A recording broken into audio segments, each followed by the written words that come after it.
Nang mag-rally po ang Iglesia noong January 13, 2025, ang ipinanawagan po namin sa mga namiminuno sa ating bansa, at malamang ay naaalala niyo po ito, kapayapaan, pagkakaisa, at unahing asikasuhin ang problema ng ating bansa at mamamayan nito kaysa yung mga hakbanging magbubunga lamang ng awayan at hidwaan.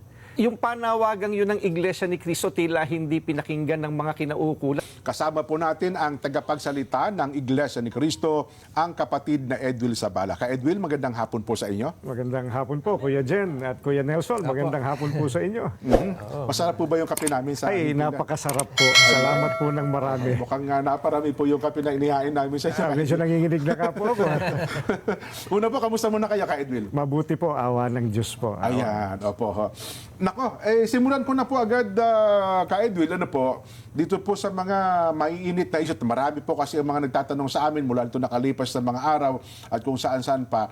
Una po, ay marami po nagtatanong kasi kung ano raw po ba ang masasabi ng Iglesia ni Cristo sa kasalukuyang sitwasyon po ng ating bansa, Ka Edwin.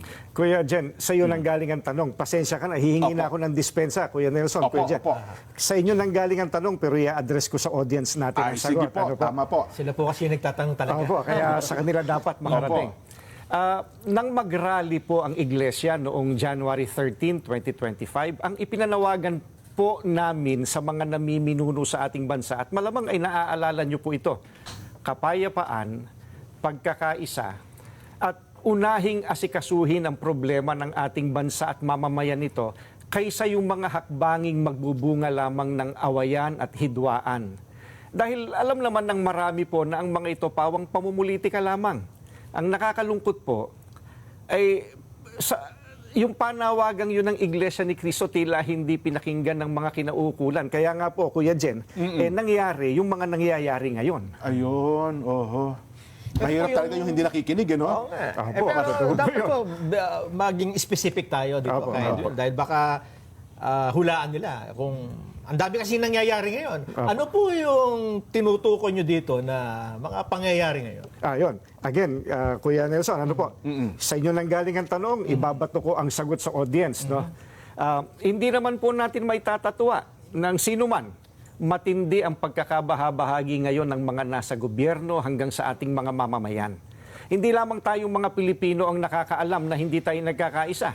Ang nakakalungkot, maging ang mga taga-ibang bansang nagmamasid sa kaganapan po rito ngayon sa Pilipinas, alam na alam nila, hindi nagkakaisa. Magulo. Oho. Malamang po, maging ang mga kapatid natin sa ibang bansa, ganyan din po sentimiento. Ka Edwin, ano po? Oh. Sila po na nakakakita sa atin. May kanya-kanya silang opinion po. Oho. Bako, mabuti po, nabanggit niyo po yan, Ka Edwin, ano ha? Ngayon po, ano po ba ang posisyon ng Iglesia ni Cristo sa usapin tungkol po sa dating Pangulong Rodrigo Duterte? Ayan po. We come to the crux of the matter po. Yes ano po, opo. Para po sa mga kababayan po natin, ang posisyon po ng Iglesia ni Cristo ay ito. Kung ano ang tama at kung ano ang nasa mga batas natin, yun sana ang dapat pairalin. Huwag po itong pilipitin para umayon sa nais ng sinuman. Hindi po sumasang-ayon ang Iglesia sa anumang hakbangin na hindi naaayon sa mga batas ng ating bansa. Sapagkat ang batas po ang salalayang nagpapanatili ng kaayusan sa ating bansa. Kapag ang batas ay binaliwala, ay nagbubunga ito ng kaguluhan, hidwaan at kawalang hustisya. Alam niyo po iyan. Sino mang Pilipino o mamamayan ng ating bansa na may ginawang paglabag sa ating mga batas, dito dapat litisin sa ating bansa. Bakit po? Sapagkat gumagana naman ang sistema ng ating hustisya. Hindi po natin sinasabing wag litisin ang dating Pangulo sa mga iniaakusa laban sa kanya. Ang saga ng amin po, nagtitiwala ang Iglesia ni Cristo sa integridad at kakayahan ng hudikatura para pagpasyahan ng ganitong bagay at usapin. Ang mga hukom natin ay may kakayahan po na gampanan ang kanilang tungkulin, na ipataw ang tamang hustisya at pairali ng katarungan sa lahat ng sandali. Kaya, hindi natin dapat isuko ang soberenya ng ating bansa sa iba. Yan po ang posisyon natin. Ayun, malinaw na malinaw. Ano ha? So, Nelson, wala palang kinalaman sa rally. Kung ano man pagkilos. Kung ano mang pagkilo sa kasabay ng kaarawan ng dating Pangulong Rodrigo Duterte. Hindi ito Wala po. kung ano ang batas, yun dapat na umiral. Oho. Sa kasalukuyan pong pangyayari. At dapat po ay dito, litisyon sa ating bansa. Ano ha? Kaya Edwin, meron pa po ba kayo gustong idagdag sa mga nabanggit pa po ninyo? Gusto ko lang po sabihin, masarap yung kape. Huwag ko kayo madadala na Opo. imbitahan uli kami at makapagkape po rito kasama ninyo. Ayun. Maraming salamat po sa inyo sa pagkakataong ito. Ayan, maraming pong salamat ka Edwin, ang tagapagsalita po ng Iglesia ni Cristo. At may mga natuwa dun sa hearing kahapon dyan sa Senado. Meron din namang hindi na siyahan, di ba? Talaga namang sabi nila, you cannot please everybody talaga eh. Ang statement ho dito ni Senador Bongo, sabi niya, wala nang saysay ang investigasyon ng Senado. Alam mo, singit ko lang ha, mukhang yan din ang statement kayo ni Congressman Rodante Marcoleta.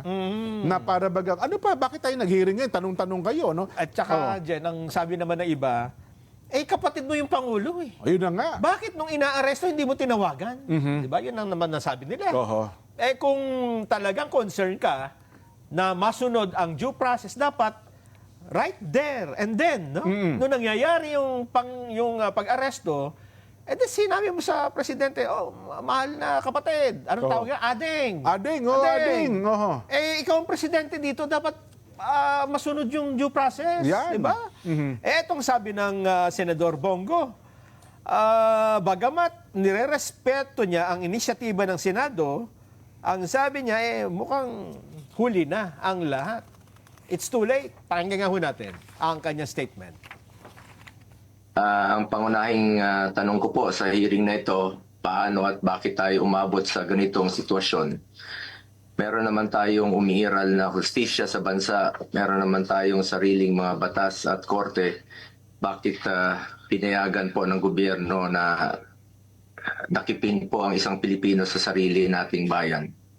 Sabi nga ng mga nakakarami, too late the hero. Kaya kung ano man ang lumabas sa hearing na ito, si dating Pangulong Duterte ay ngayon nasa The Hague na po, Netherlands na po. Ano bang pwede pang magawa? I respect the initiative of this committee to hold the Senate inquiry. Bagamat nirespeto natin ang pagdinig na ito, sinasabi ko rin po ang aking mga hinanakit na parang too late na po. Walang problema sa akin mag-hearing kahit araw-araw po. Pero ang tanong, may babalik niyo pa ba si Tatay Digong? Yan ang tinatawag ko na too late the hero na po. Ayan. Ayan. Masama pa loob ni Senador. Alam mo naman, ano ha? Si Ma'am Cathy Binag pala nakasubaybay sa atin, Nelson ha? Oo, si Ma'am Cathy Binag. Yan ba Alam mo, yung- wish kong Yung ba makausap. yung maputi? Oo, alam mo, wish kong makadaupang palag man lamang si Ma'am Cathy Binag. Imbitahan ano? natin dito minsan. So, Ma'am Cathy, kasama si Kuya Paulo Barcoleta eh. Ano ha? Kuya Pau, ano ha? Minsan imbitahan mo naman dito si Ma'am Cathy Binag at nang sa ganun ay makadaupang palad namin ni Kuya Nelson. Makapagpa-picture man lang kami. Ayun nga. Oho. Malay mo, mapalapit ang kalooban namin sa kanya. Ang isa pa Ayun. dyan sa katanungan na hanggang ngayon ay hindi nasasagot. Kasi walang gustong umamin eh. Ha? Sino ang nag-utos? Jen, Oo. sino ang nag-utos kay General Torre na arestuhin si dating Pangulong Duterte? Oo nga, no? Alam nga namang kubilos siya ng sarili niya bilang CIDG Director. Oo, hindi naman pa pwede. Oo. Nasasabi niya siguro baka yung superior niya, Oo. PNP chief. Oo nga, no? Pero sa ganyan bang kaso, ang PNP chief lang ang on his own ay aakto na, oy, may warrant. Mag-isa PNP chief eh, Hindi di ba? Alam nga naman yung diffusion, Oo. ibinigay direkta sa PNP chief? PNP chief. Oo nga, no. Di ba? Sino ang mag-uutos? Siyempre sabihin ng PNP chief, teka lang, i-coordinate ko muna ito sa higher-ups. Ayun nga. Oh. At ang umamin dito dyan si Secretary John Vic, DILG. Naku, marami siyang inamin. Pero, Kaya well, lang, group effort nga Oo. ang nangyari. Di ba? Nag-meeting daw sila, kaya lang rumor pa lang. Oho. Kaya lang siyempre, doon sa meeting ninyo, may rumor, sigurado pag-uusapan na ninyo, in case na dumating niya yung warrant na yan, Oo. paano natin ito i-implement? Kasi kung hindi nyo pinag-usapan kung paano ito i-implement, saan nakuha yung... Ito, dadalhin sa Villamor. Oo. Dito nyo ganituhin. Isakay nyo sa ganito. Alam nga namang bigla nang nagsulputan nyo at biglang dumating yung mga pulis doon. Pinag-usapan lang daw nila yan, alas 3 na madaling araw, nung matanggap nila yung diffusion. Oo. Alas 3 na madaling araw. Kasi di ba alas 3 na madaling araw? Yun ang kwento. Alam mo naman tayo, ayaw nating saro na sariling kwento. Yun ang kanilang kwento eh. Kaya nga. Di ba? Kaya Oo. yun ang... At sino ang nagsabi na huwag nyo na yang dalhin sa korte? Isakay nyo na kaagad dyan ngayong Idiretso gabi. na. Kasi wala namang magbibigay ng order na gano'n dyan na... Hindi ba? Kasi ang pag-aresto, pwede naman niyang dalhin kinabukasan pa eh. Totoo. Di ba? O kaya pagbigyan mo ng makauwi ng bahay kung saan man. Sino ang, kasi mayroong mula doon sa tube, di ba? Mula pala sa tube ng airport, pagbaba, galing airport. Sinalubong na. Sinalubong na.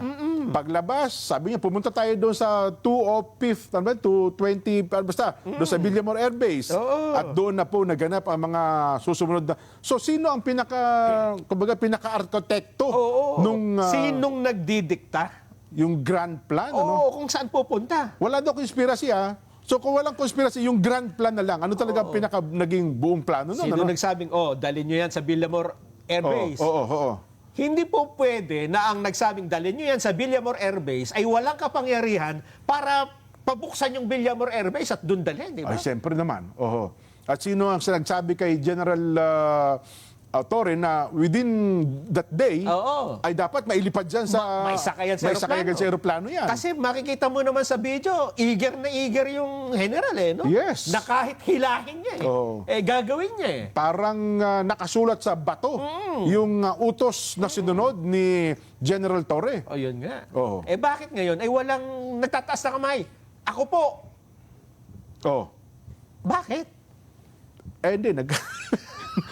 Parang wala na nga gustong Hindi ba? Oo. Kung talagang wala na, sabi nyo, okay naman, nasunod naman ng batas, Oo. due process. O sino nag-utos? Di ba? Bakit walang umaamin? Bakit nagtuturuan, di ba? Oho. Yun lang naman ang tanong ko. Nako.